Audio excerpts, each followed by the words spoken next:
Hey, Roman Trust here with Mission Fortune. Today, guys, we're doing something a little different. We're going to be testing whether or not you can quench 5160 steel into water. Now, most people know that 5160 doesn't like water quenching, so that's why they always recommend oil quenching. But for this experiment, guys, we're going to see if you can do it. Now, there are some cultures, predominantly in the Middle East, you'll see they will do type of water quenching. There's in fact a source or two out there that says to water quench it, but it's used to do what's called an interrupted quench. So you get the blade hot and then you'll stick it in water, take it out, stick it in the water, take it out. You know, only in the water for about a second to a second and a half of taking it out. That way it doesn't shock it too much. So we're going to be doing that today. Now I did have a chunk of 5160 steel that I unfortunately messed up when I was forging it. So I decided to cut it up into a few little pieces and we're going to test it on these. So what we're going to do is I'm going to do a control, which is just going to be quenched in oil, and we're going to see if it gets hard. Now, before I go further, I do not have hardened testers for like file guides or something like that. I just don't, which I should get. It is on my to get list. Yeah, but we're just going to test with the file. We're not testing to see how hard it gets. We're just going to see if it gets hard. So. Anyways, going back to what I was saying. So what we're going to do is we're going to do one that's going to be a control, which is going to be in an oil, so we can test to see if it gets hard in oil. And then we're going to do one that is going to be at quenching temp around 1530 degrees. We're going to quench it in water, fully submerge it, leave it in there, and see what happens. Then we're going to do one where it is at 1530 degrees roughly, and we're going to interrupt it, quench it, stick it in water, take it out, stick in water, take it out, stick in water, take it out, until it is cool to the touch. And then we're going to do one where we get it so that it gets to 1530 degrees, but we're going to let it get to a black heat, and then we're going to stick it in the water and let it stay. Then we'll do another one where we get it to 1530 degrees. That one's still hot. We'll get it to get it to a black heat, and then we're going to interrupt and do some interrupting quenches with it. And then I have a couple extra that we can just kind of goof around with, see, maybe add some soap to the water. If one of them, the test doesn't quite come out right, I got a few extra little pieces that we can just test with. But for now, let's go ahead and let's fire up this forge and let's get started. We're going to do our quenching the oil first. See how that goes.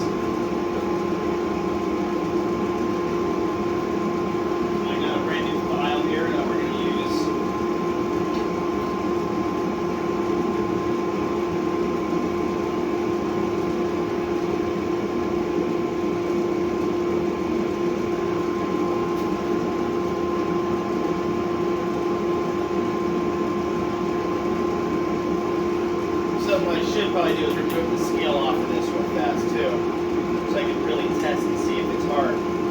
Now what we're looking for is the file to escape off of it.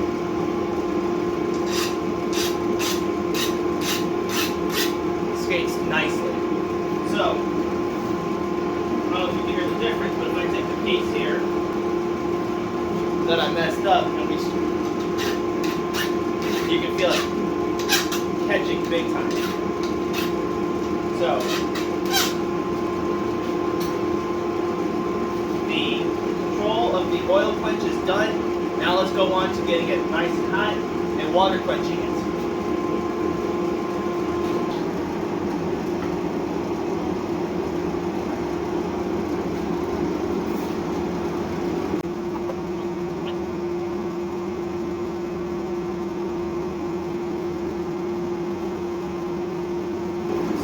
Hard.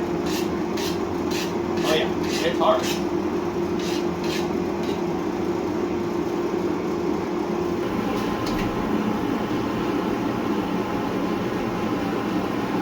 Interrupting quench.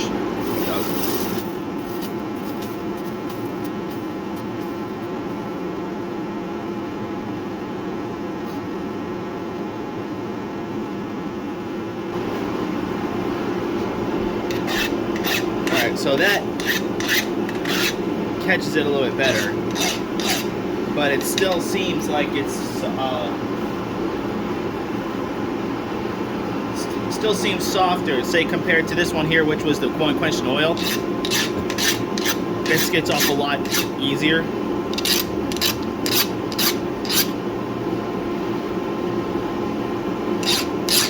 That's why rock, like the hardness files would come in handy.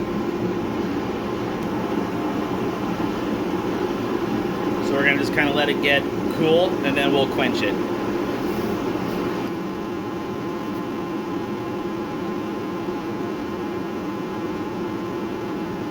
Okay.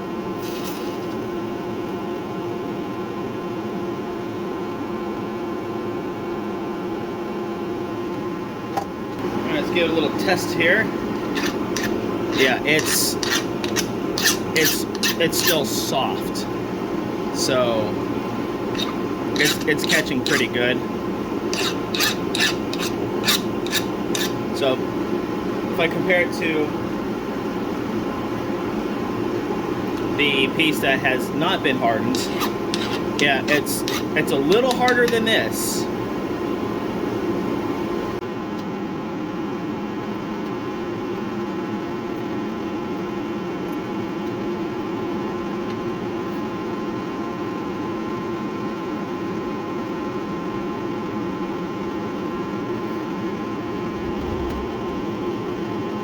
There you go. That was one.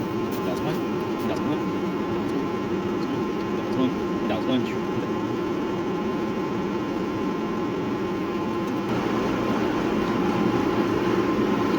Let's give this a little test whirl here. You know, it catches, but it slides still. So if I compared this to the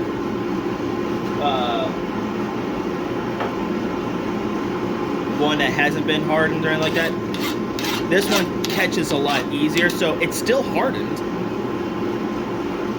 Alright, you can see I've added soap to it. Now a brine would also have like a salt and something else and whatever, but it's just soapy water. Here we go.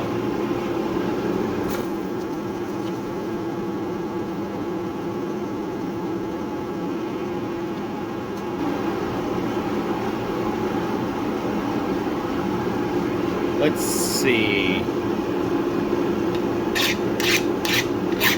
Well, it skates across.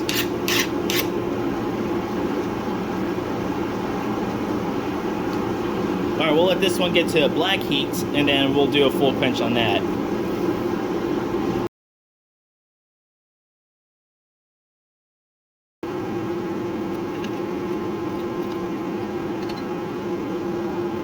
Alright, here we go.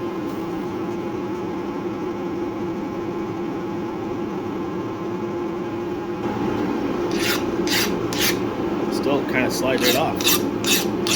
It grips a little bit more, but still, it's got hard. Oh, this part was obviously the side that was on the tongs. Alright, still glides. Okay, so I went ahead and cut 2 more pieces because, you know what? I want to do interrupting quenches on this here, so that's what I'm going to do now. And Soapy Water.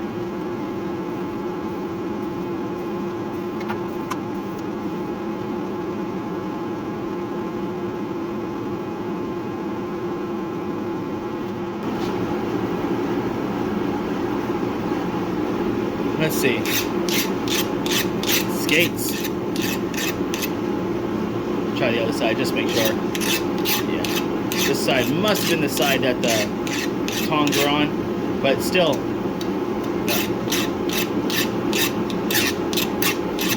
Skates.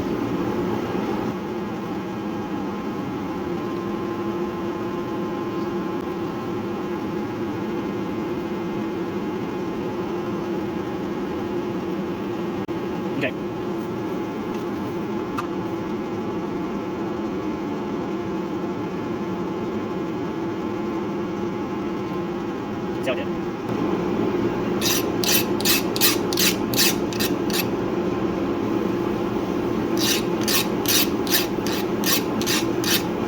Surprisingly, it's still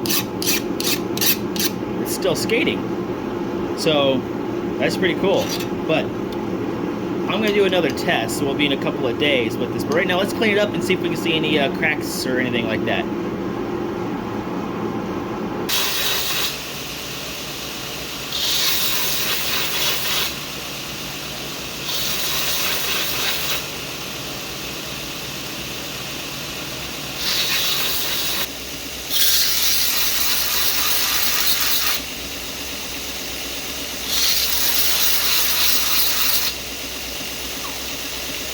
so here are the different test subjects. So this one here was what you quenched in oil. If we look at it, and I cleaned up the edges here, with going all the way down to 120. Okay, I didn't go very far with this one here.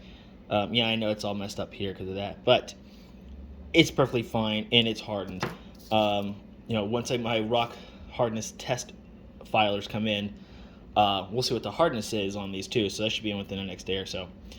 All right, so now this one here is the red hot full quench in just water. And what's a pretty amazing about this is that there is no cracks or anything on this. I know this is pit and stuff like that but what I can see, I'm not seeing any surface cracks or anything either. So that seems okay. Now they could also be because of how thick it is. If it was thinner like a knife, there could be cracks and stuff. I'm definitely not saying that. All right, you get your red hot interrupt quench, and this was with water, right? So when it was 1530 degrees roughly, and when we quench in water and we're interrupting it, this is where we start seeing something interesting. Right about here, you can see the cracks. So it has a crack that runs down this way a little bit, and it goes up a little. And there's none on this side, but nonetheless, and this is not a surface crack because I've ground down a little bit on this side, and it's pretty deep in there. Now our black heat, full quench in water, okay. Again, we went to 120, and there is nothing. So no cracks or anything. This is just little dings here from the belt and whatever, but nothing.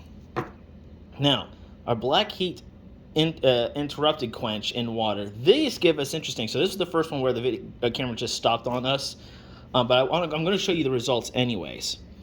So I would stick it in the water for a second, take it out, stick it for water for a second, take it out, and just while it was a black heat. And while doing that, it is, I don't know how well you can see, but there's a crack that runs all the way down. You can kind of see that hairline crack. It goes all the way down, and there is some right here as well. So you can kind of see how it goes down a little bit there and stuff. So that cracked. Now test 2 on the black heat interrupted quench in just water. We also have cracks on this one too. You can clearly see that big old crack that runs right here. You can see that crack, and it comes around all the way around to the edge here, and it goes this way a little bit. So that cracked. Now when we look at the Soapy Water full quench, okay, and it's Soapy Water. Now why Soapy Water? It actually makes it's like even faster quench it. You can add salt to it, make it even more fast, or something like that, or it will slow it down a little, I should say, or whatever. But there is no cracks on this one at all. Right here may look like a crack on the corner. Oh, stop shaking, but there is no crack. It's just I didn't grind it down or anything like that. So it's just a little uneven grind, but there is no crack. There's also no surface cracks or anything. This is black heat full quench Soapy Water. Okay. This one does not have a crack either. No cracks, no damage. There's no surface cracks from what I can see. All right. Now, if we go over here to the red hot, so I just wrote it down right here, but it's about 1530 degrees, 1550, and we quenched it, and we're doing interrupting quench. Well, we got a crack right here. You can see that crack. It goes all the way up. And if I am correct, no, it's not this one. It's got a slight crack right here in the corner that goes down a little.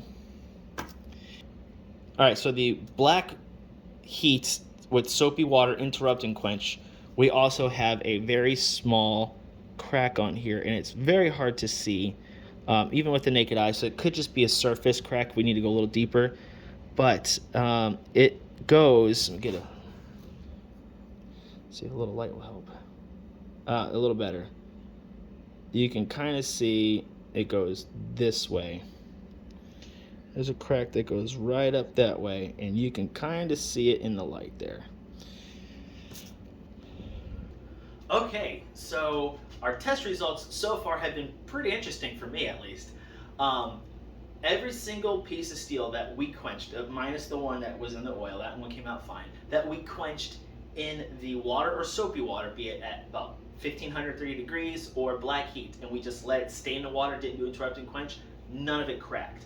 But all the other ones where we were doing interrupting quenches, be it 1530 degree temperature or black heat, every single one of them cracked, which kind of was shocking. I wasn't expecting that. And I think the reason being is because when you are doing interrupting quench, it's probably because, one, the steel is a little bit thicker than what you normally would have with like a knife. But what I think is happening is that it's a shock. So it cools it down really fast, but then when you take it out, it's still really hot in the middle, causing the steel to expand.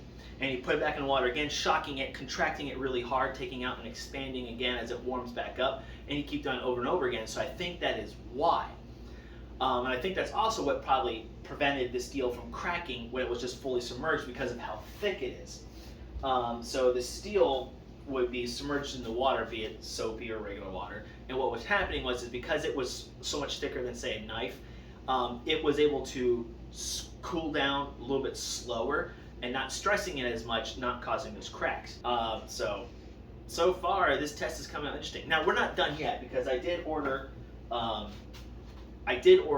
some files to test the hardness of the steel, and we're going to see how hard each of these steels got, with the type of quenching we used, and and the temperatures. So let's see how that goes.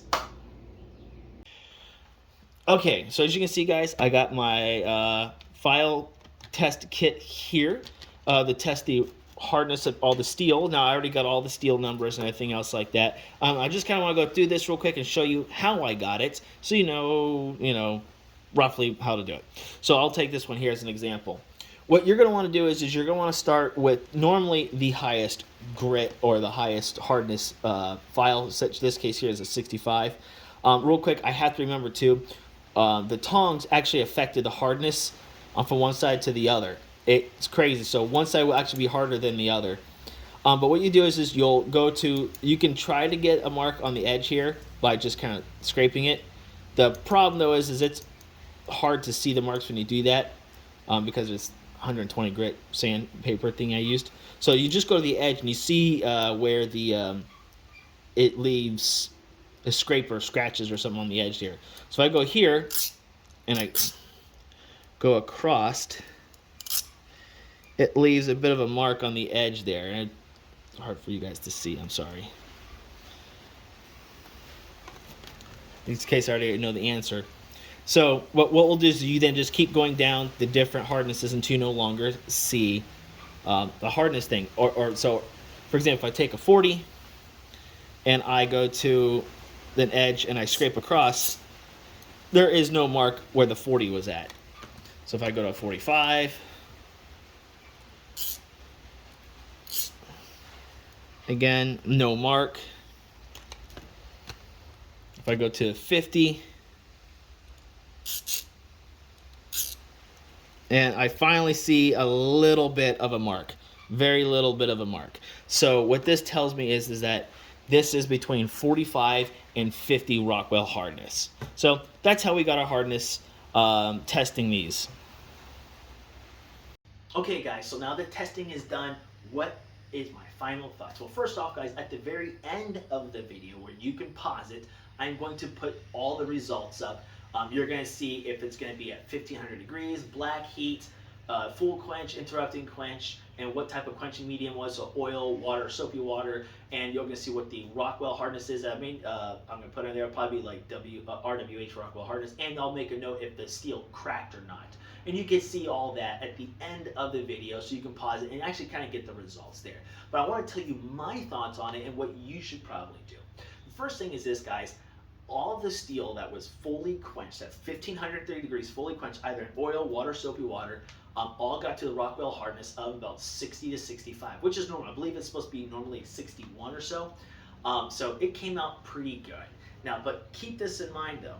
All these pieces of steel are really thick, about a 1/4 inch thick, and all the temperatures were approximate. So it's not a very scientific testing because they're approximate. If we want to do more scientific testing, I would make sure the steels were exactly the same thickness throughout. I would make sure the temperatures were as precise as I could get it. And we would go through a lot more to make it, okay? For what this test was though, guys, it wasn't bad. But in this test, guys, all the full quenches gave us all the full quenches at 1530 degrees gave us the best hardness results, and none of them cracked, which blew my mind because I swore that if it was a full quench at 1530 degrees, they would crack. Period. Because that is what I've been taught my whole freaking life. That's what well, not my whole life, but you know what I mean, as a blacksmith. That's what I've read, that's what I've seen. I've seen it on videos happen, but yet that didn't happen at all to these. Now that could also be because these are really, really thick, and because how thick it was, about a 1/4 inch thick, the middle of the steel was probably hotter than the outside, so it was able to slow down that cooling process, preventing from cracking. If this was as thin as a knife, it probably would have cracked and warped. And another reason why I was surprised is if you look at India or the Middle East, when they do use 5160, there's a lot of folks that use water, or maybe it's like a brine or salt water. I'm not sure, but they're doing interrupting quenches, and it's usually an edge quench, and they never have that problem of cracking. But I think they are doing it based off of color. The steel's clean, and they're looking at if it's a blued or a straw color, and then they're doing the edge quench, interrupting quench, and that might be why. So here, the test that we did, every single interrupting quench, whether it was full, the 1530 degrees, or black heat, any of them, and it didn't matter what medium, every single one cracked, which was surprising. I figured it wouldn't happen, so I was completely blown away by that. All right, so now what is my take for you as a beginner and what you should do? Guys, okay, this, like I said, is not the most scientific test. Okay, this is just me trying something out, and I thought it was interesting and stuff like that. For you guys, this is the one time where you're gonna hear me kind of go with the crowd on this one here, and that is quench with oil. 5160 quenches just fine in oil, and it is safer in the sense that you're not really gonna crack the steel. It can crack if that steel is way too hot if you quench it, but if you're at the proper quenching temperature, right around 1530 degrees. Now 5160 is relatively forgiving. Some people say it won't, but it is relatively forgiving when it comes to quenching. I've done it when it's a little cooler, and I've done it when it's a little bit hotter, and I've not cracked the steel. The grain structure might be a little off though, but get it around to 1530 degrees, quench it in oil, keep it in there, move it around till it's cool enough that allows it to harden properly. You're very, very, very unlikely to get any kind of cracks or micro cracks within that steel when you quench it in oil. With water, you really do run the risk of having micro cracks, and even cracks that that are deep inside the steel that you just can't see. It hasn't made it to the surface, but it cracked within the middle of the steel. So stick with oil, guys. This test was kind of fun. It was really interesting. I'm surprised how much everything hardened. Everything did harden, even to the point where the black heat interrupted quench in soapy water gave us only between 45 and 50 Rockwell hardness, but there is a little micro crack that I can see that I couldn't grind out, and it's around temperature, like temper temperatures. So everything hardened. I was really surprised by that. I figured it would be almost as soft, because this is softer than 40, and this is our control. I was really surprised by it. So guys, if you guys like kind of seeing these little testings and stuff like that, let me know down below, and I will be doing another test like this, hopefully in the very near future. I'm not sure yet. But that, guys, though, thank you for watching. If you liked what you saw, go ahead and hit that like button. Also, if you got any comments or suggestions, leave them down below. And don't forget to click that subscribe button, hit that bell for notifications. Remember, at the end of this video, I'll have all the test results posted up on there, so that way you guys can pause it and look at it and see what happens. But that, guys, thank you for watching, and I'll see you later.